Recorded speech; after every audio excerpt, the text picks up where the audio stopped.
बहुत साल पहले की बात है। एक बड़े से राज्य में एक राजा रहता था। उसके पास अपार धन संपत्ति था। उन्हें किसी भी चीज का कोई कमी नहीं था, परंतु फिर भी राजा बहुत दुखी रहता था, क्योंकि उनकी एकमात्र कन्या बहुत दिनों से एक कठिन बीमारी से गुजर रही थी। दूर दूर से कई सारे डॉक्टर वैद्य को बुलाकर लाया गया था, पर कोई भी राजकन्या का इलाज करके उसे स्वस्थ नहीं कर पाया। राजा को केवल एक ही चिंता सताता रहता था कि कैसे वो अपनी बेटी को स्वस्थ कर पाएगा। प्रणाम महाराज। आप कौन हैं साधु बाबा, और आप क्या चाहते हैं? महाराज, मुझे कुछ भी नहीं चाहिए। मैंने सुना है आपकी बेटी की तबीयत खराब है, इसीलिए मैं आपसे मिलने आया था।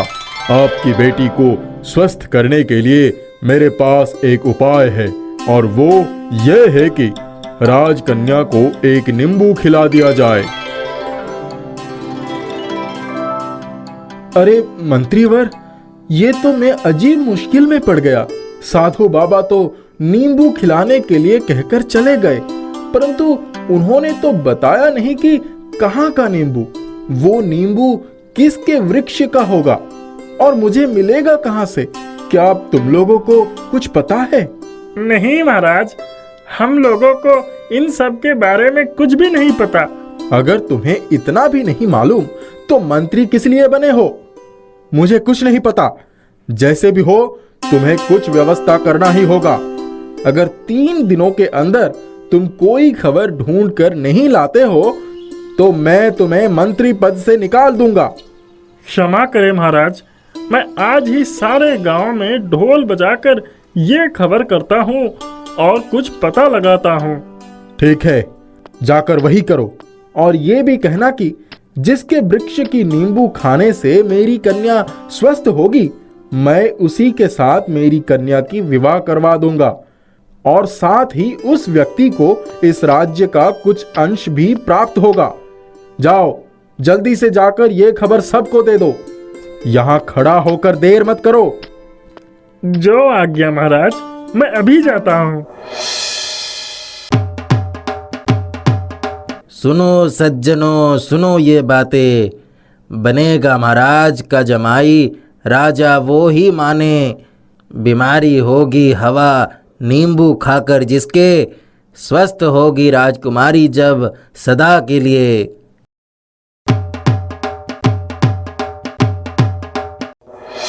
गांव के एकदम अंत में एक किसान रहता था। उसके घर पर एक बड़ा सा नींबू का वृक्ष था। उस वृक्ष का नींबू जितना बड़ा था उतना ही मीठा, और उसका रंग भी बहुत सुंदर था। ऐसे नींबू को पहले कोई खाया तो दूर की बात, देखा तक भी नहीं था। उस किसान के 2 ही लड़के थे, रमेश और दिनेश। रमेश बड़ा था और दिनेश छोटा। रमेश बहुत ही चालाक लड़का था और दिनेश को सभी बुद्धू मानते थे। रमेश, तू इस टोकरी में भरकर राजकन्या के लिए नींबू ले जा। अगर राजकन्या इस नींबू को खाकर स्वस्थ हो जाती है, तब तो महाराज तुझे उनका जमाई राजा बनाएंगे, साथ में राज्य भी देंगे। उसके बाद हम लोगों को और खेती बाड़ी नहीं करना होगा। हम सब आराम से बैठकर खा पी सकेंगे। तू जल्दी इसे लेकर जा। हाँ पिताजी, मैं अभी जाता हूँ। आप ये टोकरी मेरे सर पर उठा दीजिए, और इस टोकरी को मैं एक कपड़े से ढक कर ले जाता हूँ, ताकि कोई देख ना पाए।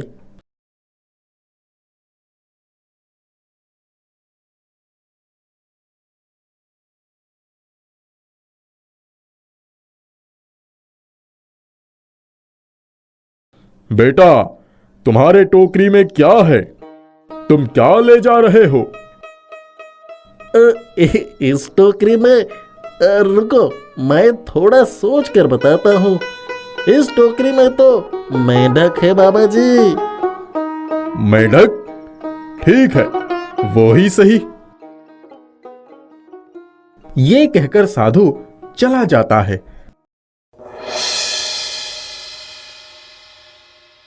क्या बात है, क्या चाहिए? इस टोकरी में क्या लेकर आए हो?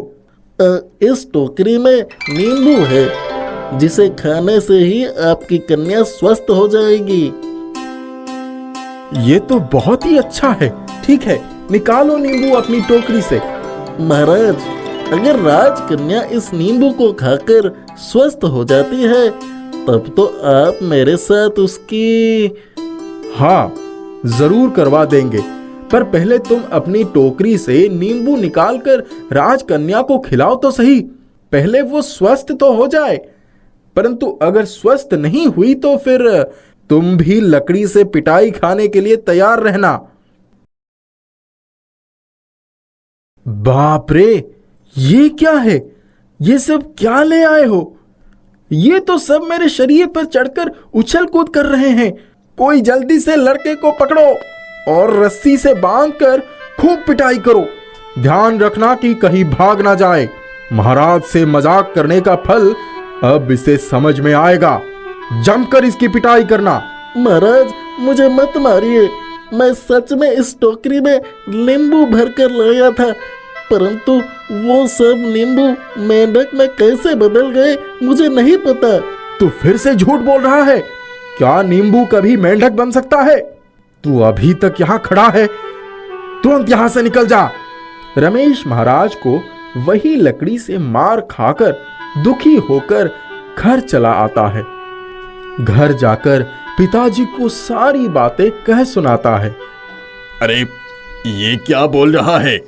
ऐसे कैसे हो सकता है? तू क्या जाते समय रास्ते में किसी के साथ बात किया था? हाँ पिताजी, रास्ते में एक साधु बाबा मिले थे। उसने मुझे पूछा था कि मैं टोकरी में क्या लेकर जा रहा हूँ, और मैंने उनसे झूठ कहा था।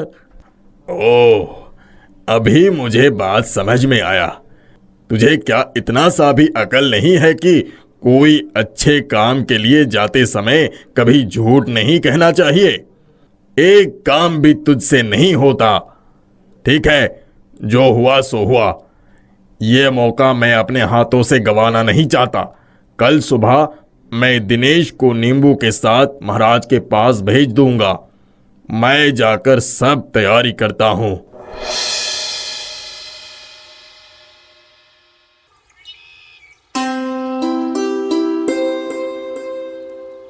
दिनेश, तू ये काम कर पाएगा ना? मैंने जो भी कुछ कहा है तुझे याद तो है ना? रास्ते में जाते समय तो किसी से बात मत करना। मेरे मुंह में काली पोत कर मत आना। अभी निकल जा और देर मत कर। ठीक है पिताजी, तुमने मुझसे जैसा कहा है मैं वैसा ही करूँगा।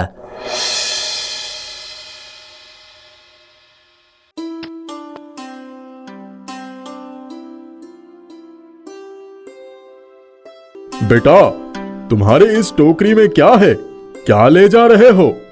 महाराज की कन्या की तबीयत बहुत खराब है। मैं उनके लिए ये नींबू लेकर जा रहा हूँ। इस नींबू को खाने से राजकन्या स्वस्थ हो जाएंगी। अगर ऐसी बात है फिर यही सही। तुम कौन हो? तुम्हारी इस टोकरी में क्या है? क्या ले आए हो? हुजूर, इस नींबू को खाने पर राजकन्या स्वस्थ हो जाएंगी। आप कृपया करके मुझे महाराज के पास ले चलिए। झूठ क्यों बोल रहे हो? टोकरी में मेंढक भरकर लाया है और कहता है नींबू है। जा, घर जा। मैं सच कह रहा हूँ, इसमें नींबू के अलावा और कुछ भी नहीं है। आप कृपया करके मुझे अंदर जाने दीजिए। ठीक है, अंदर चल, लेकिन अगर इस टोकरी में से दूसरा कुछ निकला तो याद रखना, तू यहाँ से जिंदा घर वापस नहीं जाएगा। कौन है ये लड़का? इसके इस टोकरी में क्या है? मेंढक? नहीं महाराज, सच में ये लड़का नींबू लेकर आया है। हाँ महाराज, मैं सच में नींबू लेकर ही आया हूँ। ये नींबू खाने से राजकन्या स्वस्थ हो जाएंगी। ठीक है, ठीक है। तू पहले टोकरी से नींबू निकाल तो सही। ये देखिए। सच में नींबू ही है। नींबू कितना बड़ा है और रंग भी कितना सुंदर है। मंत्री जी, आप इस नींबू को तुरंत अंदर लेकर जाइए और राजकन्या को खिलाइए। मैं अपनी बेटी के स्वस्थ होने की खुशखबरी को सुनने के लिए इंतजार कर रहा हूं। पर अगर इसे खाकर राजकन्या स्वस्थ नहीं होती है तो इस लड़के को मैं सूली पर चढ़ा दूंगा। महाराज, महाराज, राजकन्या बिल्कुल स्वस्थ हो गई है। क्या बोल रहे हो? ये तो बहुत ही अच्छा खबर है। तुमने ठीक से देखा तो है ना? मुझे तो विश्वास ही नहीं हो रहा है। हाँ महाराज, मैंने खुद अपनी आंखों से देखा है। जैसे ही राजकन्या ने इस नींबू का एक टुकड़ा खाया, तुरंत ही वो अपनी पलंग पर उठकर बैठ गई। मैं ये खबर सुनकर खुशी और आनंद से भर उठा हूं। आज यहाँ राज्य उत्सव होगा। मंत्री महोदय, आप तुरंत इसका आयोजन करें। महाराज, इस लड़के ने तो आपकी बेटी को स्वस्थ कर दिया है, परंतु ये लड़का एक किसान का लड़का है। ये आपका जमाई बनेगा, मैं सोच भी नहीं सकता। राज्यवासी को आप कैसे अपना मुंह दिखाएंगे? ये तो तुमने बिल्कुल सही कहा है। इस किसान के लड़के के साथ मेरी कन्या की विवाह नहीं हो सकता है। इस लड़के को कुछ स्वर्ण मुद्रा देकर घर वापस भेज देता हूं। दिनेश, तुमने बहुत अच्छा काम किया है। मैं इससे बहुत खुश भी हुआ हूं और इसी कारण मैं तुम्हें राजकोष के कुछ स्वर्ण मुद्रा उपहार के तौर पर दे रहा हूं। उसे लेकर तुम घर चले जाओ। क्षमा करें महाराज, मुझे स्वर्ण मुद्रा नहीं चाहिए। आपने कहा था राजकन्या के साथ मेरा विवाह करवा देंगे। देखो लड़के, राजकन्या से विवाह करना इतना आसान बात नहीं है। महाराज, मैं तैयार होकर आया हूँ।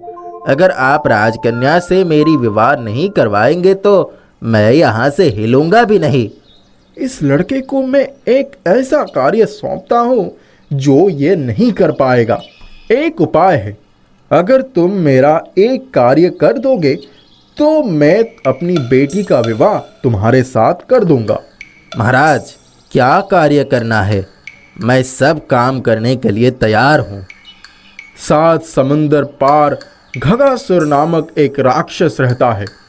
सुना है उसके पूंछ में लगे पंख बहुत ही सुंदर है और अगर उस पंख को कोई मुकुट में लगाकर पहनता है तो पहनने वाले का शोभा और बड़ा हो जाता है।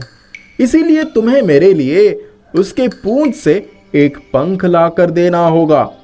जो आज्ञा महाराज, मैं अभी जाता हूँ और आपके लिए वो पंख जरूर ले आऊंगा। महाराज, आपने उस लड़के को बहुत ही अच्छा कार्य सौंपा है। इस लड़के में कितना साहस है कि वो कहता है आपको पंख ला कर देगा। अगर वो उस भयानक राक्षस के पास चला जाएगा तब वो उसे वही खा लेगा। फिर उसका राजकन्या से विवाह करने का सपना भी सपने में ही रह जाएगा। ये सोचकर मुझे इतना हंसी आ रही है कि अब तो पेट में दर्द होने लगा है। मैं निकल तो गया घगासुर के खोज में। सुना है कि उसका घर निर्मला नदी के किनारे पर है। घर जहाँ भी हो और जितना भी दूर क्यों ना हो, मुझे तो जाना ही होगा और पंख लेकर आना भी होगा। इतना तो मुझे करना ही होगा राजकन्या से शादी करने के लिए। अरे, यही तो वो नदी है और नदी के उस पार एक बड़ा सा घर भी दिख रहा है। वही घगासुर का घर है। जो भी हो, अंत में मैं पहुंच ही गया, परंतु कोई दिख क्यों नहीं रहा है। किनारे पर कोई नाव भी नहीं है। मैं उस पार जाऊंगा कैसे?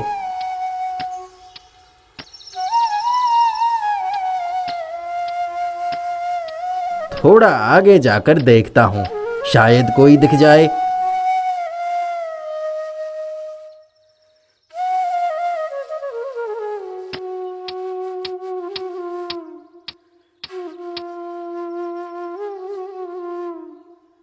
अरे, वो तो एक बुजुर्ग आदमी बैठा हुआ है। उसे पूछता हूँ। अरे ओ चाचा जी, सुन रहे हो? लगता है ये आदमी शायद कान में कम सुनता है। मुझे उस पार घगासुर के घर जाना है, पर जाऊंगा कैसे? किनारे पर तो नाव ही नहीं है। आपको क्या कुछ पता है? इधर कुछ भी नहीं है बेटा। मैं तुमको अपने कंधे पर चढ़ाकर नदी के उस पार ले जाता हूँ। आओ, तुम मेरे कंधे पर चढ़ जाओ, मैं तुमको उस पार पहुंचा दूंगा।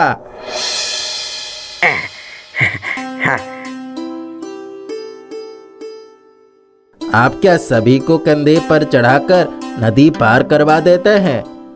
आपको कष्ट नहीं होता है? क्या करे बोलो, बचपन से ही मैं यही काम करता आ रहा हूँ।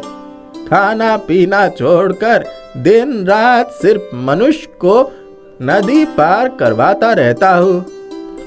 आज तुम जब घगासुर के घर जाओगे तब उससे ये पूछना कि मेरा ये कष्ट कब दूर होगा और मैं कब घर जा पाऊंगा। अब आप चिंता ना करें, मैं जरूर पूछूंगा। अरे, इतना बड़ा घर है, पर कोई दिखाई क्यों नहीं दे रहा है? डर भी लग रहा है। क्या करूं? किसी को बुलाऊं या फिर कुछ देर यहीं इंतजार करके देखूं कि कोई आता है या नहीं? अरे, कौन है तू और यहाँ क्या कर रहा है? जल्दी भाग जा, अगर घाघा ने तुझे देख लिया तो वो खा जाएगा। मुझे घगा के पूंछ से पंख लेना है। मैं पंख लिए बिना यहाँ से नहीं जाऊंगा। और एक वृद्ध व्यक्ति जिन्होंने मुझे नदी पार करवा दिया है, उसने मुझे ये पूछने के लिए भी कहा था कि वो घर कब जाएगा। उनका मन बहुत ही दुख दर्द से भरा हुआ है। कहाँ तू अपनी प्राणों का बचाते हुए यहाँ से भागता फिरेगा, वो ना करके तो हजारों सवालों का जवाब मांग रहा है। ये सब जवाब अभी यहाँ नहीं मिलेगा। तू घर जा। और तू पंख लेकर क्या करेगा? हाँ, अगर मैं पंख लेकर नहीं जाऊंगा तो महाराज की कन्या से मेरा विवाह नहीं हो पाएगा। कोई जुगाड़ करके दो ना। मैं तो तुम्हारे बेटे जैसा ही हूँ। अगर मेरे जगह पर तुम्हारा अपना बेटा होता, तब क्या तुम उसके लिए इतना सा भी उपकार नहीं करते? क्या तूने मुझे माँ कहा? मुझे माँ कहकर कभी भी किसी ने नहीं बुलाया है। अगर तू मेरा बेटा है तब तो तेरे लिए कुछ करना ही होगा। ठीक है, एक काम कर, तू घर के अंदर आ जा और पलंग के नीचे छुप जा। जब घाघा घर आएगा तब तू अपना काम कर लेना, ठीक है? अरे गगी, बहुत भूख लगा है, कुछ खाने का आयोजन करो। रुक रुक, मुझे इंसानों का खुशबू मिल रही है। इंसान कहाँ से आया? निश्चित रूप से इस घर में कोई इंसान है। मुझे इंसान दे, मैं उसे खाऊंगा। अब जी, वो एक इंसान घर में आया था, अब इसीलिए तुम्हें उसका गंध मिल रहा है, लेकिन वो तुम्हारा नाम सुनते ही भाग गया। ठीक है, समझ गया। अभी कुछ खाने के लिए दे, मुझे बहुत भूख लगा है। खा के थोड़ा बहुत सोना भी पड़ेगा, फिर रात होने पर निकलना भी है। अरे, पूंछ में कितनी चमत्कार पंख है। जैसे ही घगा सो जाएगा पंख को फाड़ कर ले जाऊंगा।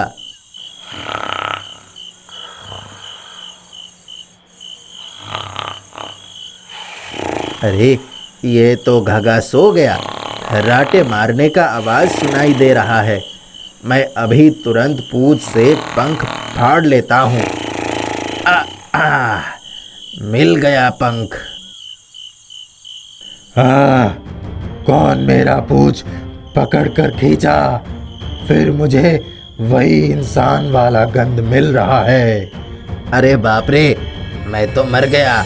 लगता है ये मुझे अब खा ही लेगा। चुप करके सोया रहता हूँ, जो होगा देखा जाएगा।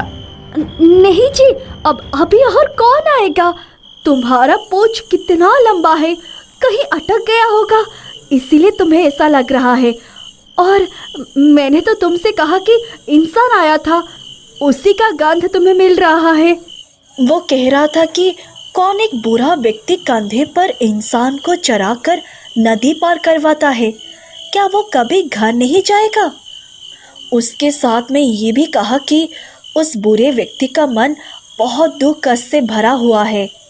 हाँ, वो बूढ़ा तो एक नंबर का गधा है। उसको एक दिन किसी इंसान को नदी के बीच छोड़कर घर चले जाना होगा। जिसे वो नदी के बीच छोड़कर जाएगा, वही बाकी जीवन लोगों को नदी पार करवाता रहेगा। वाह, बहुत अच्छा हुआ। मुझे मेरे सवालों का जवाब भी मिल गया और साथ में पंख भी। अभी चुपचाप यहाँ लेटा रहता हूँ। जैसे ही घगासुर घर से निकलेगा, मैं भी निकल जाऊंगा।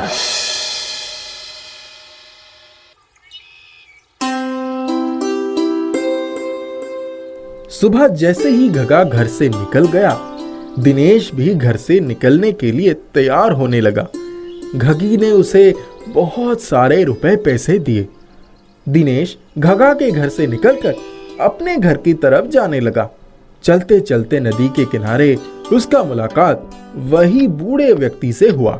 चाचा जी, आप क्या मुझे फिर से पार करवा देंगे?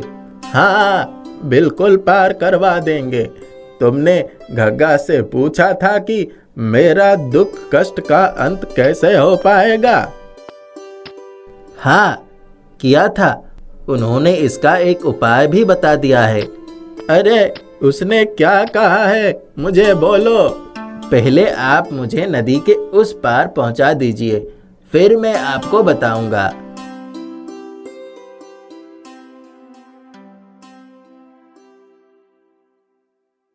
अरे बेटा, अब तो बोलो।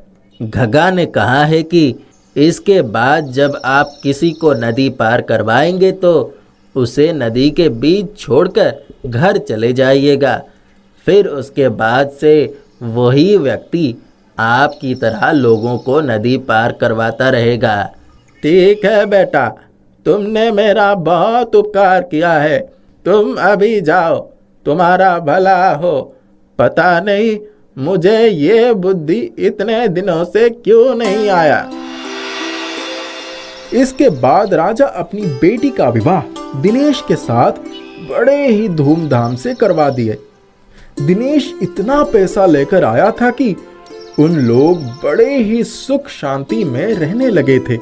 दिनेश इतना साहस के साथ पंख लेकर आया और साथ में इतने सारे रुपए पैसे भी ले आया। शायद घगासुर के वहां जाने से बहुत रुपए पैसे मिलते हैं। मैं भी तब वहां जाता हूं और बहुत सारे पैसे लेकर आता हूं। ये कहकर राजा घगासुर के घर जाने के लिए रवाना हो गए। चलते चलते वो वही नदी के किनारे आ पहुंचे। नदी पार करने के लिए राजा को भी उसी बूढ़े व्यक्ति के साथ मुलाकात हुआ और वो बूढ़ा व्यक्ति मौका देखकर राजा को नदी के बीच छोड़कर भाग गया। अरे, तुम मुझे नदी के बीच में छोड़कर कहां भाग रहे हो? मुझे ऊपर उठाओ। कहां भाग रहे हो? मैं कह रहा हूं, मुझे ऊपर उठाओ। अब रहो तुम नदी के बीच में, और लोगों को कंधे पर चढ़ाकर नदी पार करवाते रहना। मैं इस दिन के लिए और मौके के लिए कब से प्रतीक्षा कर रहा था।